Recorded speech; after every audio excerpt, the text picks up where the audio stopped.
I had a great career with NOAA, and I will say this: what a marvelous organization of dedicated people focused on the science and the advancement with a core mission of safety and giving the information for safety. Excuse me. What I'm saying is I got to see basically take part in an evolution of forecast skill, an evolution of numerical models, an evolution in being able to anticipate. Now we enjoy, for instance, there's going to be severe weather in an area of the United States. That didn't exist when I started. That's science. That's the application. It's a grind, and got to be part of it, but also got to witness it in the people that took part in it. And it all happens behind the scenes. So that's my statement for today. I thought I never really know what I'm going to say. That just came up in my while I was listening to the introduction. So what I wanted to do was sort of convey a little bit about the weather that has occurred here in the Northeast, in particular over the last couple of winter seasons, where we have had extreme coastal storms.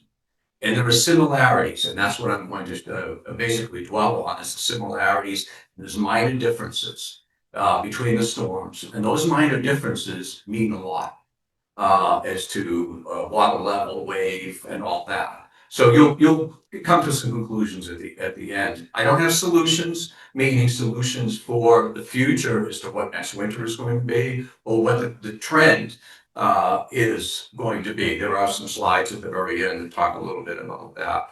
I Some of this information, I actually there's a lot of screen captures that I took. I live in Camden, and I can just walk down the hill and you'll actually see some pictures from down the hill. Before, at high tide, and after high tide, in one or two of the events. So, and I think we're gonna hold questions till the end. But yeah, if you have questions, please ask, because it's an opportunity. My memory is still pretty fresh since I just retired a month ago. And once you're sort of married to the weather, you don't really let it go, just to say the least. So ocean storms, coastal impacts. And that is at the end of Marine Avenue. I live on Marine Avenue, and that's Sherman's Cove, just to the north of Camden Harbor. Which has some interesting dynamics.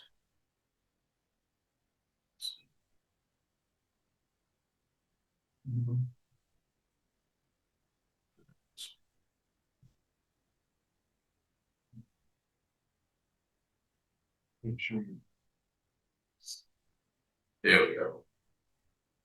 Okay, Alicia mentioned, the area of responsibility that where I worked, has responsibility. So this is in North Pacific, actually it's last December, mid-December, it was a period of active storms. And what you're looking at is cyclones. These are not tropical, but they're extratropical. Mid-latitude cyclones, ocean storms, variety different. They're actually called extratropical, meaning non-tropical. And it's typically what we experience here in the Northeast, Pacific Northwest, occasionally here, Nova Scotia even. We will have the effects of a tropical cyclone that has transitioned into one of these structural cyclones. And I'm going to talk a little bit about the structural cyclones. If you look to the left of the screen, on the left side out here, that's a monster. I mean, they're all big, but that was a monster. That produced winds, we believe, up to about 120 knots. That's category 3, category 4 hurricane range. Short lived as far as that intensity. Huge seas. The next one after this basically produced seas that, after this video, produced seas that impacted the west coast of the Americas. Basically from Washington state all the way down to Chile. And there were fatalities in Ecuador and Peru. Wave fronts, waves basically generated from a storm in the North Pacific it had a violent enough onset of conditions that basically people were caught up in waves, in typically what's a placid area. So anyway, there are quite a few. I think I counted there's like 7 or 8. If you start from west here, there's one that just goes off the screen up until the northern bearing and farther north. There's one there. There's another cyclone there. There's one that goes into California right there, and then there's one going into British Columbia there. So there's quite a few. And then there's one to the east of the Rockies that's forming up in there. Active. What we learned, there are differences between the oceans, between the hemispheres, but in essence, this is fundamental. So if you can forecast and you're familiar with this, it's applied in the Atlantic also. Not all the time, and vice versa, but it is applied.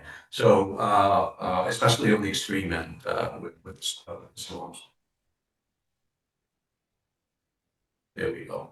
So when you hear bombogenesis, which actually is not in the paper, but when you hear the term bomb, that's an extratropical cyclone that is either anticipated or is undergoing explosive intensification. That's based in science. And this is a paper that was published in October of 1980 by Fred Sanders and John Joplin. Fred was a well-known professor, a seasoned professor at MIT, and John was a graduate student.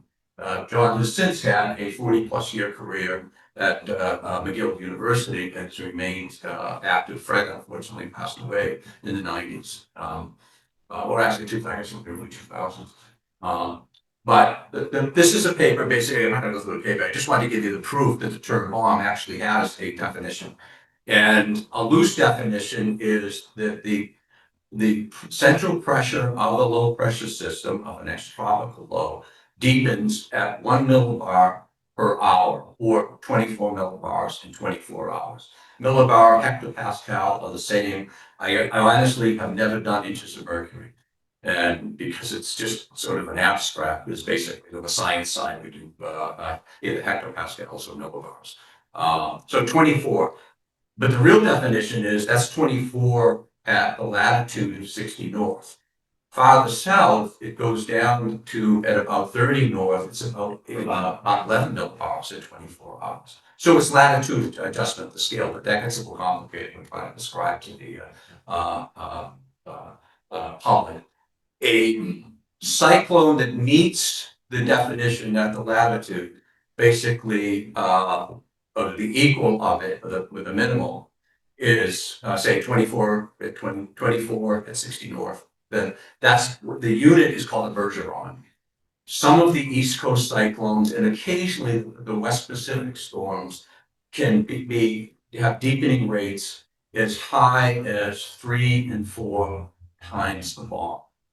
And I'll show one actually in a couple of slides. There was a blizzard, and an ocean storm, and a wave producer, and hurricane force winds. So just a little bit of grounding. In the paper that I just showed you spurred a curiosity within the science. You know, was this something that we don't know? Can we predict rapid intensification? And there were subsequent papers, primarily by Fred Sanders, that actually looked and found out that examined that the numerical models of the day, the 80s, could not adequately predict rapid intensification. So science went to work. NOAA, NASA, Office of Naval Research, provided funding for research to be done to try and one is to understand rapid intensification, and the second is basically to start to how do we predict it? Can we, first of all, is it predictable, and can we predict it? And that was a success. That effort for about 11 or 12 years into the 90s, from 1980 on into the 90s, with field campaigns, basically came away with basically a better understanding of the physics, and also an increase in the predictability by numerical models. Okay, so one of the things was a field campaign in the late 80s called Erica, and basically it was about rapid intensification. It's what the RI was in Erica over the Western Atlantic, which is a hot area, for rapid explosive intensification, in part because of the Gulf Stream and the temperature contrast between the Gulf Stream and the the East Coast of the United States. So this basically is a diagram of the evolution of the storms that you just saw on the previous slide. And This was basically determined by aircraft observations and multiple aircraft, satellite imagery, and then also numerical simulations. And other simulating the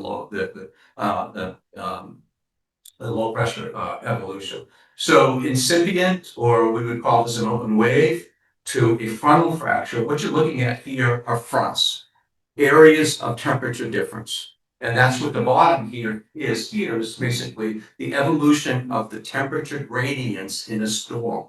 This is the fuel, basically, is temperature gradient or temperature difference is what fuels in part these storms. There's also other aspects, but basically think of them as almost like a temperature gradient wave. And that's what you see. An open wave, you see a ripple, starts to amplify, amplifies even further, and then it actually sort of breaks. And that in that breaking process, we learned that down in this area, and even in this area are areas of high winds. So relating basically temperature gradient relates to pressure gradient relates directly to wind. It's basically the wind force is determined by the difference in pressure, those millibars, over a horizontal difference. So, and this was a different, the original diagram of this was done by the Norwegians in the era of pre and during World War One. And this is different from that in that, whoops. One. Yeah, okay. Great. So the differences are this front right here, they call it an end front, and how that encircles basically the low pressure system. That for a time period is quite often the strongest temperature difference, horizontal temperature difference is associated with this. Guess where the high winds are? Just external to that right in here, and you'll see that in the following diagrams. Okay. First week of January 2018, it had been brutally cold in the east. And this happened. That's an explosively deepening cyclone of the rate of about 4 times a bomb. This was a blizzard, significant snowstorm, relatively fast moving, complex evolution. You'll start to see it coming off right there. And there it goes. There's thunderstorms associated with the inner core. That's the cyclone there going north, and it kept continuing north. Do it one more time. So there are things we look for, in the development. Actually, I've forgotten. I actually worked the beginning part of this. Did you look at the thunderstorms here? The thunderstorms here. This area right in there was the area I was talking about in the high winds. This produced hurricane force winds. It also first produced seas in excess of 50 feet that did damage on the coast of Nova Scotia. Just trying to figure out what that is. It is a dog. I thought it was a person. Okay. So our European colleagues are vulnerable to these types of storms, along with us. This is a diagram in what would be known as a review paper by Tim Hewson and Urs New in the publication of Tellus. And this actually talks about, it has their version of what I just showed you in the diagram. Shouldn't press the right button. Across the bottom here. But there are 3 wind features that are known to produce extreme winds. And again, this is from the 90s on that being able to confirm. One of them is what is known as the warm jet or warm conveyor jet. That's this one right here, and that's in the yellow. The other one is the cold jet. That's the one that wraps around that I was just sort of talking about. That wraps around, that's known as the bent back front. The third one is a sting jet. And the sting jet is actually a short-lived area preceding the cold jet that actually is very, very violently gusty. We tend to not, because they're dealing with landfalling storms. We're not necessarily dealing with that here. Our storms are typically they're going north over land or they're going offshore. We typically do not see the sting jet. We actually don't know if they actually are generated over the ocean areas because we've never seen them. But they did in the 1987 storm in the south of England and into France and several other storms, they did phenomenal amount of damage because of the violence in the gusts. We do get gusty winds, and in the storms we're talking about today, it's basically the winds associated with the warm jet, the southerly, southeasterly flow for the cyclones that have been impacting us. We're fairly low down in the atmosphere. Those jets typically have the warm jet is a little bit elevated, but it actually does produce gusts that come down like we've experienced. And you see that in some of the data. Okay, so the three warm jet, cold jet, and then also the steam jet. Okay, so going back to the cyclone models, is the same one, but I penciled in basically the jets, and you get an idea as to how the jets align with in the bottom with the temperature contrast. So, for instance, in the funnel fracture phase, there's the warm jet is just ahead of cold front, and the cold jet is actually associated with what's the warm front to the occluded front, and the steam jet is actually right ahead of the cold jet. And you can see how the evolution happens. During the deepening phase, that's when there's a steam jet. It's also, yeah, that's when there's a steam jet. And then you can see how the winds sort of the high winds wrap around like this. And then you've got the southerly flow also, which is again, well, this is the area of the cyclones that we went through in the southeasterly flow here along the coast. So, okay. So these are two of the beaches that we experienced. On the left is January 10th and January 13th. These were the back-to-back storms. Um, Once they were different, and I'll go through some of the differences, but in the satellite signal, there's really not a lot of difference. They're massive, the cloud shields are huge.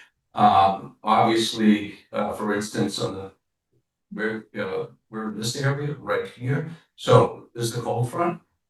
So the cold front was coming through. The winds were ahead of the cold front in the southeasterly wind field. So wind is coming northward, then a southerly wind, and then northeastward ahead of that front. The cyclone center was back inland, and obviously, snow and all were much farther north because not only this jet is it is a warm jet, so it's actually bringing warm air. So typically coastal areas will get precipitation in the form of rain. It may start as snow, but then change over to rain. Um, so subtle differences. This had a very, very strong cold front going way down into the south. It actually went across the Caribbean. This one was a little bit less what we call amplified. In other words, it amplified meaning north-south orientation. So this was a little bit weaker down here, not as pronounced as, and this is all thunderstorms here, quite an active area. But again, a southeasterly flow associated with a warm jet. And this is another way of looking at it. This is an image which combines different sensing channels on the geostationary satellites. And we call this an air mass product because what it does, it really delineates sort of cold, dry, and wet, and moist and warm. So any of the green shading, aside from the clouds, but any of the green shading is a warm air mass and moist air mass. So here and wrapping all the way up to the north. The oranges and the brownish reds, say in here is cold, dry air, and that usually means it's descending air. It's something we look for is the contrast across here, but then also how dry, and this actually has signs to sneak peek here. It actually makes a little bit redder and browner in here. And that is an indication that it's a stronger air mass, colder air mass. Okay, so that's the January 10th, and these images are really close to high water. So what I've done in this talk is try to center everything. We're going to talk about multiple storms on high water because that's the important thing for coastal destruction is that the timing aligns is optimized basically with high tide. And that's one of the reasons why these storms were so devastating, aside from precipitation and all. Okay. Every 6 hours or every 12 hours, depending on what nation is doing it, there is a data is examined in an automated way, and then the initial state of the atmosphere is determined, and I mean determined globally. Okay, NOAA does it. Our colleagues in Europe do it. UK Met Office. Everybody does this. We do this process a little bit differently, but and that's what these graphics are from. So this is an assessment of what we call the global data assimilation system of the wind conditions offshore, matching the times or close to the times in the previous images. So this is a wind field at 10 meters height, as best as we can determine, in an operational boat. So this is where you start to see differences. That the yellows are gale conditions, minimal gale up to 42 knots. The oranges are strong gale, and then you start getting into sort of brownish and red and more brownish for storm conditions, and then reds are hurricane force. So there's a small area here this is on the 13th, of 45 knots to 50 knots of wind, right in there. The rest of this, except for right here, the rest of this is predominantly gale to strong gale. This had a much, much deeper, higher wind field extending way farther south. Waves are generated by wind speed, duration, meaning time, and then also fetch length, distance.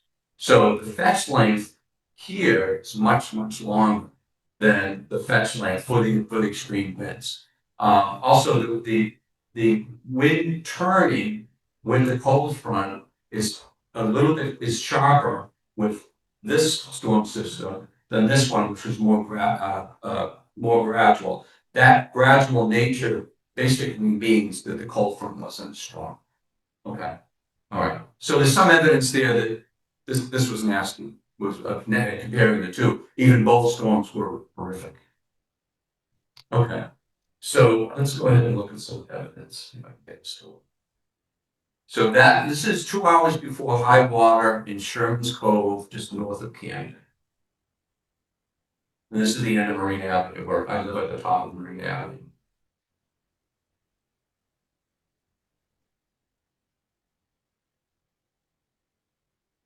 So there are two docks that you can see there. There's a third one out on the point. You'll see those coming forward a little bit as I go along. This is actually a high water. I could not get near the beach edge because there was debris in the spray and in the wave breaking.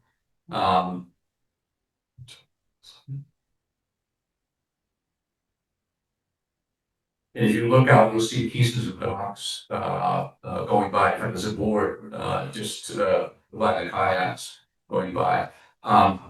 This storm basically washed away there were stairs right there. There were stairs again. It took a year to build them back. It eroded around the stairs, granite steps, and they were strewn. Several were broken, and they were strewn around. The character of the beach, and it's a main beach, so meaning rocks, is changed completely. So it wasn't unrecognizable, but it really, big rocks move.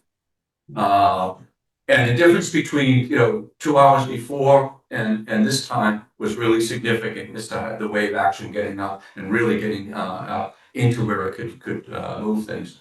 The one thing you don't hear in any of these videos is, especially in the lower tide, in 2 hours before, the rocks roll over. You can really hear it. The water basically turning to small, pudding stones or this size, rocks are just in motion. When the wave would recede, the next one would come in. as it was receding, and really here, everything is moving. Okay, give you an idea of this, and this is just one area, obviously, the coast really received a beating in this storm. Okay, so a little bit of basic, this is more oceanography, but, so, tide. There's the astronomical component of the tide. That's the pull of the moon and the earth, which aligns, when they align, tides tend to run higher, the spring tide, neap tide. Um, um, so that basically is predictable. Okay, so when you look at tide tables, that's what you're looking at. Okay, so on top of that, when there's a storm, there's a component that's wind driven, which is a significant component of where actually the water is moving, being pushed. There's also a component of the lower pressure, that there's actually a pressure bulge because the atmosphere does not weigh as much under a storm. That's really, really true when you have a tight pressure gradient, meaning in a tropical cyclone. That's in part how, between that and the wind, that you can get such a large surge, which is basically, you can think of that as the storm component of the tide. Well, the storm surge, which is here. So we tend to talk, so the astronomical, that's the starting point, that's the predicted side. Storm surge is the storm component of it, and there's the third component, and that's wave runoff. And that's the destructive portion. So on top of the storm surge is basically the wave conditions and a relationship to what's the slope of the beach? What's the slope of the shoreline? Is it a cliff? How are the waves going to basically impact it? So that's known as wave runoff. That actually adds on top of the storm surge. So you can, that's why I showed the video, is basically you get a flavor as to what that is and what it can be. So, and if this question, certainly we'll get to that at the end. And by the way, this is great. I had one from NOAA. I thought it was a little bit too geared towards tropical cyclones. This is one from our colleagues in the Environment Canada, Environment Climate Change Canada. And there's a link to this in the presentation. Okay, numbers.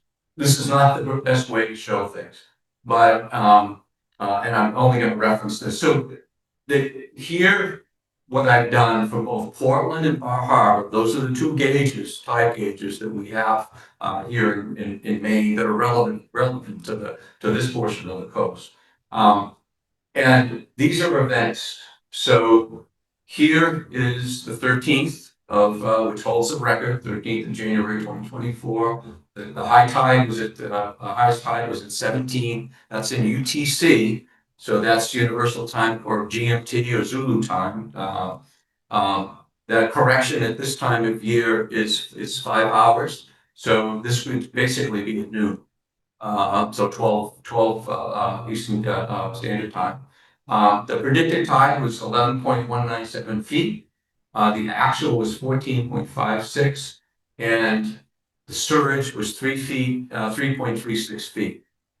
So they're basically measuring the actual tide against the predicted, and the residual basically is the surge. And this lists 10 storms, events with 10 tides for both Bar Harbor and Portland, and they're not the same in order.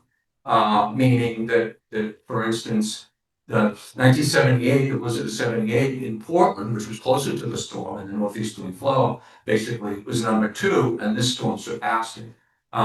Number 2, and the same number 1 for Bar Harbor at 15.51 feet with 2.75 feet of surge. The second one for Bar Harbor is actually the January 10th storm, and was at 14 UTC. That's 10 a.m. And the 11.748 and 15.24. Okay, not the greatest way of doing this. So I did it a little differently. That's the next slide. All right, so I did it in a bar graph, and that way you get an idea of surge, which is the top portion, and how they're additive. And 14.56 feet for the 13th of January, 15.51 in Bar Harbor. And you can see sort of the progression. 2 of these storms, the January third through fifth storm of 2018, which I showed you earlier in the satellite loop, and the blizzard of 78 were northeasterly flow events. Okay, they were not southeasterly flow, not necessarily optimized. But some of the things one of the things you can kind of draw from this, suppose you had such one storm on the time that another storm occurred. And an example of this would be the 2018 January 4th, this storm right here, which actually has the highest predicted tide, meaning astronomical tide, which was 13.29 feet, and you had a surge of 3 feet or 3.5 feet before that. So you would have numbers instead of 15, you'd be up almost close to 17 feet. So there is an element of luck of the draw is to the conditions and the timing. And that's one of the takeaways of this is the timing really is critical of, and they were very effective in both the January 10th and 13th storms. So, and this is the 10th, I already showed this, this is a group. But see that you can see the dots. That one was brand new and just been finished. Next one, and there's another one there. That's 4 hours later. So that's 2 hours after high tide. So 1, 2, and 3. And as I said, this one had just been finished that fall. That one is rebuilt. This one, but they really were quite quick at rebuilding it. The next one has not been to this point, and actually part of it has been. This one is partially rebuilt also. But it just gives you an idea, and that shows what it did to the piers. But then also, seeing the wave action that I showed earlier. And even here, it's 2 hours after high tide, or not, 2 hours, 2.5 hours after high tide. It's still pretty raucous ongoing. Yeah, and this you can hear the rocks rolling quite extensively in this. Okay, so now we're going to look at some graphics, some data, and from 4 different locations. One is Matinicus Rock Lighthouse. That's the anemometer right there. Does not measure waves, but it measures wind. 2 buoys. These are NOAA funded through a program called IUS, or International Ocean Observing System, which is part of something which is a global program, and funds universities to put buoys out. And buoys can have a variety of different instruments on them. A lot of them actually have both oceanographic and, say, chemistry and that kind of thing, but they do also measure waves and wind. And the last one, which is a little bit of a different color, and this has been the case for a long time, one of the channel buoys for entrance into Portland 44007 is a green buoy, but it's outfitted and has been for a very long time with weather sensors. So and it's part of NOAA configures the instruments and Coast Guard maintains the okay, and these are the locations. So 4407 is down here. Central Main Shelf Buoy 44032 is just southwest of Monhegan Island. 44033 is in Penobscot Bay, the west entrance, and it's just southeast of Owl's Head. And then Matinicus Rock is out to the south of Matinicus Island on the rock. And it's a great location. I think it's one of my favorite locations when I was a forecaster, because it really was what we could see reflected over the wind in the Gulf of Maine. Okay, so I'm going to go through these kind of quickly. One thing I did is I looked at the wind distribution and kind of did a distribution diagram of direction to try and get an idea of the difference between the storms. And these colors are going to be uniform throughout the top. So 23rd of December 2022, which was a significant event, the 10th of January, and then also the 13th of January 2024. So one aspect of the 10th of January was it had a more southeasterly component of the wind as opposed to easterly with the 23rd of December or even the 13th of January. So there's a little bit of a difference there as to the bulk of the wind in advance in the southeasterly flow in advance of the cold front coming through, and in relationship to the tide. Okay, a little bit more. It's only about I think it's about 10 degrees difference. It's real bad, okay, but it is a difference, and that some of these actually mean things. Okay, and this is the Gulf of Maine, obviously, and that's the three wind directions predominant translated from the graphic. It gives you an idea of at least off of the Tinnicus as to what the direction, what that means. Okay, so this gets messy, and I'm sorry for that, but it is what it is. So three graphs, and this is going to be for each of the observing sites. So this is Botanicus, and the color scale basically matches what I had in the earlier ones. And then I also added in the 10th of March, because that was not an insignificant storm. That actually was number 3 for storm surge and tide combined for water level for Bar Harbor. That was a surprise to me. I didn't realize that it was that hard, that high. So this, let's start up here. This is wind direction. So what we're looking at here is an easterly wind transitioning to a more southeasterly to southerly. This direction is here. This is actually westerly up in here. So the March storm and the January 10th storm, the wind direction evolution are right on. So didn't know that, at least at Matinicus. And then the other storms, basically, the shift, what I'm looking for is the shift in the wind direction from a southeasterly to a more, basically to a more southerly, southwesterly. So somewhere in here is the cold frontal passage after that red line is high tide. So after a high tide, with the earliest storms, the January 10th and the March 10th storm, basically the wind direction changed. The cold front basically came through just a little bit before high tide. I'm not putting a spin on that. It's just what the evidence shows and the criticality of data. The wind speed from Matinicus is here. Again, the red is January 10th. This is 65 knots here. This is sustained winds. These are over 10 minutes. So it's every 10 minutes. That's why it's kind of noisy. I like that. This storm, this is just what is known as sustained wind, not the gusts. So it's a 10-minute average. Just reached minimal hurricane force. That's not an insignificant wind. At 65 knots, sustained is destructive. The other storms are a little bit less than that. This is 55 knots in here where they capped out the other 3 storms, and there's a little bit of noise in some of these. But the important thing is that the wind was stronger in the January 10th storm than the other storms, but via Matinicus. And the last one is the gusts, and there was a period of time, same time as this, about 6 hours ahead of high tide, that there were gusts up to 80 knots.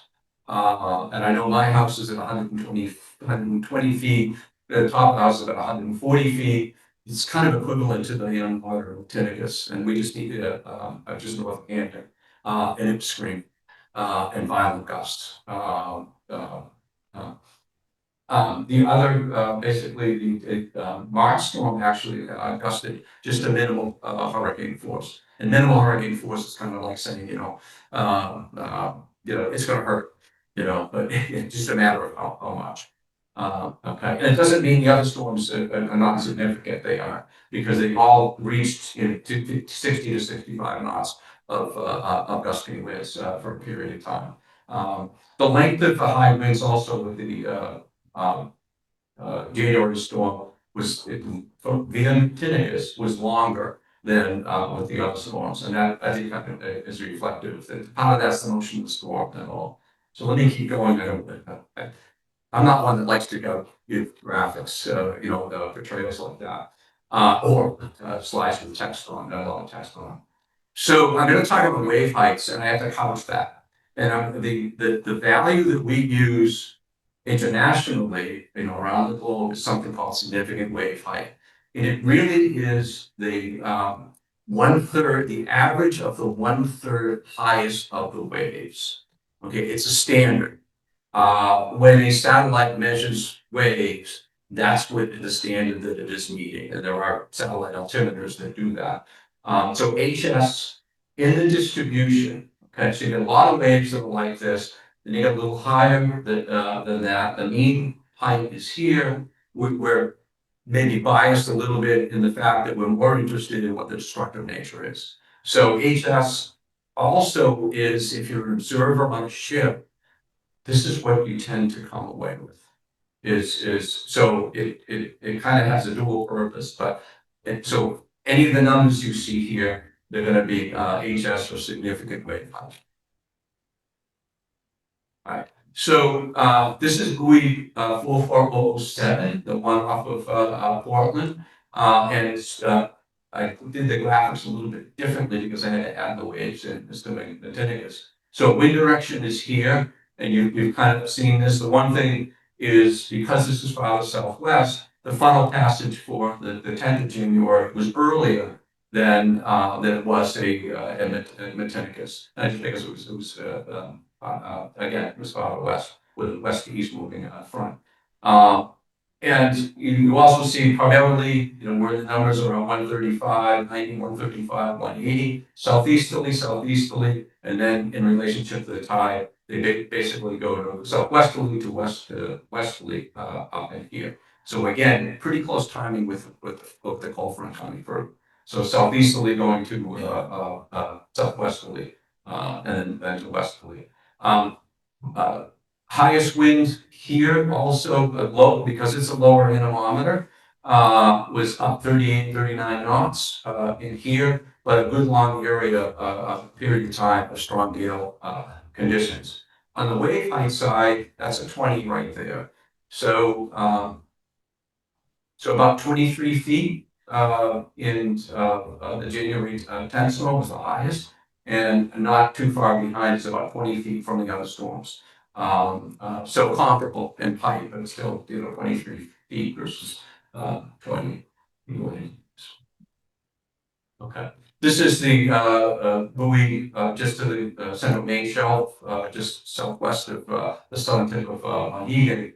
Kind of a similar trace, just that the timing is a little bit different. This is a January 10th storm, and I don't have data for all of the NERACOOS, all of the ICE buoys for each of the storms. So we'll just bear with what we have. So on this one, winds again were 40 knots or less at the standard of 10 meter height. But waves, remember that long fetch? That's 25 right there. So it's peaked at 27 feet. And these are hourly observations, and basically was around 23 to 27 feet for a period of time. And that was prior to high water right there. So that was prior to high water. So those waves kept coming. And keep going here. And this is the 44033, which is in Nebraska Bay. A little bit messier graphic, but yeah, the anemometer was having some issues in here. In fact, the anemometer stopped working after the storm. Similar graph, southeasterly, going to southerly, going to southwesterly over time. The same thing with the January 3rd with 13th, with a little bit later final passage. I'm gonna just go ahead and jump to the, so wind wise, 45 knots was the peak. And a good area, a good period of time of 35 to 40 knots of wind. That's for each of these of the storms. Wave height wise, got up to just under 16 feet. So 15 feet, and that's just to the southwest of Owl's Head. So up into the bay, and that's the reflection of the wave energy that we saw at the video. Okay. So these are the storm tracks for 5 storms. So I went beyond the January 10th and the 13th and the December 23 storm, and then also the 22 storm, 23rd December right before Christmas, and the March storm. So they're all sort of on here, but you see a commonality. And the commonality is the track is either along the coast, so some sort of development down in the southeast, and coming northward with an inland track over New England, and that's what exposes us to the southeasterly flow. Cyclone is deepening as it's coming north. The outlier is the 23rd December of 22 storm, which had a massive infield and had a more inland track actually up over Lake Ontario and north up into Ontario. What you don't see here, and I try to keep the complexity down, typically these cyclones are spawned from a cyclone that comes into the Great Lake area. And that's typical for East Coast cyclogenesis or development of storms. So these are the secondary cyclones. But secondary doesn't mean they're not important. It just means it's the next cyclone from a series of cyclones. So it's spawned basically by favorable conditions with a cyclone coming into the lakes. In this case, this storm here, basically the two merged. And this was the one that did all of inland flooding, really significant inland flooding. But another common thing is this is matching high tide when the surge was the highest. We're in the location of the center, so you can see the vulnerable area is here, basically over New England or eastern New York. Or in this case, it's actually up into Ontario, is when high tide was. But again, that was a really massive infield. So you're going to see isobars and labels. My office does these my former office does these every 6 hours. And you'll see basically the shape of these things are going to look quite similar as we step through. And these are all time, these are the 6-hour analyses of fronts. These are manually done with computer intervention or starting with computer derived fields. And observations basically are used in the analysis process and satellite imagery and all. So this is the 10th of January at 12C. And remember I said in pressure gradient? That's a pressure gradient. You can see how it relaxes behind the front. The wind speeds go down. But this is the southeasterly flow coming up into our coast. That's the 13th of January and some similarities. There is a pressure gradient, the strongest pressure gradient is here. Is here, and then it relaxes as compared to the January 10th storm. It's not as strong to the south, even if you see there's actually one report there are 50 knots from shift, which is a high end barometer. And I mentioned about the two cyclones, basically the one. This is the parent cyclone. It's actually a circulation right down here. You tell that it's a little bit of aggies on the isomers. Okay. This is the 23rd of December, 22. And again, you see the rhythm here. That's the parent cyclone here. This is the one that actually tracked farther north and farther west. But again, that pressure gradient here is what was producing the extreme winds. This had a huge amount of moisture with this storm, as evidenced by the 5 to 7 inches of rain that occurred inland and caused all the significant flooding. 18th December of 23, more of a north-south kind of flow to it. Presentation, the isobars were aligned in meridional fashion. But in here, this gradient coming north is basically what produced the winds. High pressure to the east, that's common in each one of these. And kind of a similar setup, at least in the isobaric, in the isobars. And this is the 10th of March, which again, strong gradient, kind of a little bit of a different orientation of things. And this storm actually was moving more eastward. It was a little bit different than the others, but still produced a similar transition of weather at a state of January 10th. Okay, and that's the 17th of January, which was not an insignificant job in 2022. I forgot about this one, but I had a picture of, I had some pictures of flying locally in the Midwest. Okay, this is basically the height contours of the pressure level of 500 millibars, or basically at about 18,000 feet. So these are the 500 millibar charts. Think of this as the pattern or the weather pattern. Okay, the cyclones are embedded within this, and it's sort of a part of the pattern. What we're looking for is ridges and troughs. So that's a ridge, which means higher heights. That's a trough, that's lower heights. That basically is a symbol of a cyclone. Typically, the cyclone in this stage is down in this area. So that's January 10th. So yes, the cyclone was somewhere in here. But you see sort of this is when temperature and moisture transported northward, and cooler, colder air is transported southward. So that's a trough, and then there's a ridge in that area. And you'll see the similar, the four cases here: ridge, trough, and actually we call it a closed low, a deep closed low. This is the 23rd of December in 22. 13 January, ridge, and this the trough here. And again, this is a March storm.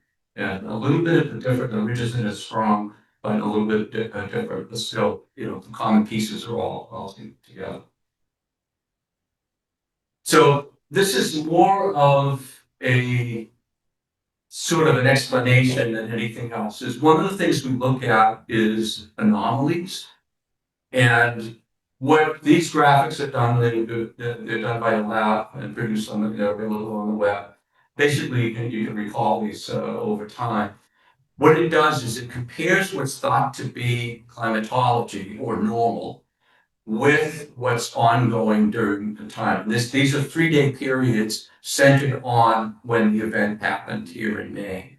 And the blue is the bluish and the purples. That is when the 500 millibar heights that I just showed you are anomalously low. The reds and the yellows are when the 500 millibar heights are anomalously high. So the storms occur in the gradient area, or the differences between where the lower heights are and the higher heights. And these two are similar because they're only 3 days apart. But we look at the placement of the lower height anomaly and the higher height anomaly. In each one of these, they're a little bit different. And so, in other words, it isn't like, oh, the northern hemisphere looked exactly like this at this time, and this is what's going to happen. It doesn't quite work that way because all the pieces don't necessarily have to align in order for you to have a significant event in an area. In other words, the whole northern hemisphere doesn't have to copy January 10th or 13th in order to produce a significant storm. That's sort of the point of that. The one there's a little bit of the outlier in my mind is you had much higher heights over eastern Canada up in the Labrador, and this is the March 10 to 12, and over Greenland. You actually had the cold anomaly, the lower heights extending way out into the Atlantic. And this one thing is this explains why the storm moved eastward as opposed to moving northward. The other ones align more northward. So a couple more slides and then we're done. This is from Sean Burkle, assistant professor. He's a mainstay climatologist, and put this series of slides which I pulled from. And this is the December 18th and to the 10th and 13th of January. Those three storms is what he's talking about. I've showed you the similar tracks. Across, I already mentioned about the Great Lakes region, but then also the coastal storm producing the southeasterly winds across Maine. December 18th, gusts to 70 miles an hour, 5 to 7 inches of rainfall in parts of western Maine, and the worst flooding along the Kennebec in Australia in almost 40 years. I've had a fishing location that I frequented up in Anson, and there's a gauge there. The flow level was beyond the roof, and the water level where I would normally fish at 25 feet of water. And I'm sure it manifests itself down here for several days. Obviously, there were power outages because of the winds, and the rain was comparable to the ice storm of '98, which was horrific. And all three storms had major coastal impacts, with damage increasing as a result of the previous weekend storm. It's hard to say, hard to measure when you have the succession so quickly because one does damage, and you can see right out here, basically with this, been scoured out behind a breakwater and all of that. Yeah, the peak winds on the 13th coincide with astronomical high tide, and that's a focus on Portland. Um, and the 10th was pretty close to that. And they also developed against the backdrop of a strong El Nino in the Pacific. And I'm not a climate expert, so I'm not gonna. I could go, kind of talk a little bit about El Nino, but I'll get a little bit over my head. So let me go ahead. Um, Colleagues at the Weather Service office in Green, Maine basically have looked at these events and looked at the history of these events going back to the 1950s. And um, they have happened before, obviously. There were quite a few in the 50s, kind of tapered off in the 60s, 70s, and decade of 8 events. We had 4 in one winter, and 18 in the 90s, and then and in the 2020s, basically in 5 years, we've had 10. So, and 4 of them were in the 23, 24 winter, and I think 2 were in the 22, 23 winter. Um, and by month, obviously, the winter events primarily, October through January, but especially November through January being the time that we have the events. So I'm just going to end here. This is December 23rd, 2022. A lot of similarities to the pictures I showed on the other 2 storms. Don't be fooled. This dock wasn't there yet. And the other docks, the other 2 actually withstood this storm.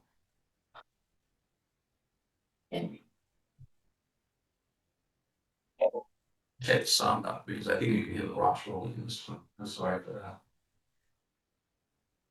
That's if you've been to Camden, that's the harbor, and yes, that's a wave. This was on the 13th. I missed the high tide here because I was in the other location. But the 13th, the 10th, the water actually was way up here. In fact, it was even farther. The water reached even farther than that.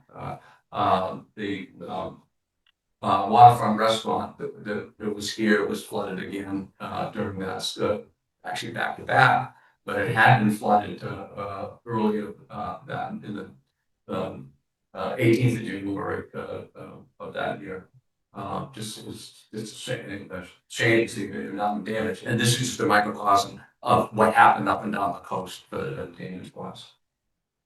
So we're vulnerable to southeasterly flow events, extratropical cyclones. As I've shown, storm centers track inland, exposing Maine to southeasterly winds.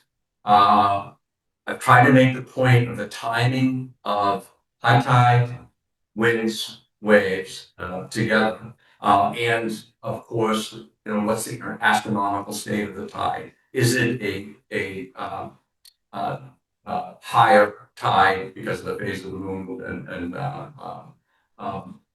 making us more vulnerable just as a starting point. Remember, you're building upon the predicted tide, which is the astronomical, and then surges above that.